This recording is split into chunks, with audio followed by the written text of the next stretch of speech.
শক্তিশালী ভূমিকম্পে কাঁপছে ঢাকা, কেঁপে উঠল ঢাকা। শক্তিশালী ভূমিকম্প, বাংলাদেশের রাজধানী সহ সারা দেশে আতঙ্ক।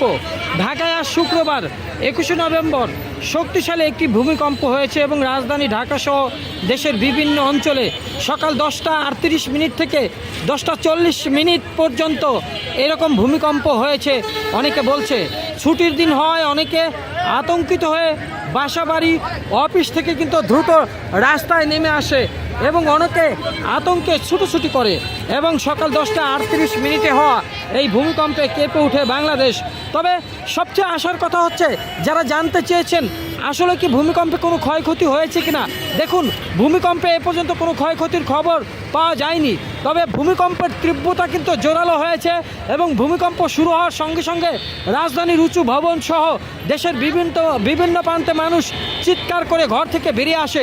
কিছু কিছু এলাকায় বহুতল ভবনের দেওয়াল বা পলেস্তরায় ফাটল দেখা গেছে বলে অনেকে প্রাথমিকভাবে বলছে। তবে এখনও কোনো প্রকার ক্ষয়ক্ষতি হয়নি। তবে কর্তৃপক্ষ আবহাওয়া অধিদপ্তর কিন্তু জানিয়েছে যে আমেরিকার ইউএসজিএস ভূতাত্ত্বিক জরিপ থেকে তারা তাৎক্ষণিক জানতে পেরেছে 5.5 মাত্রার রিক্টার স্কেল ছিল এই ভূমিকম্পটি। তবে আপডেট থাকুন, সাবস্ক্রাইব করে রাখুন।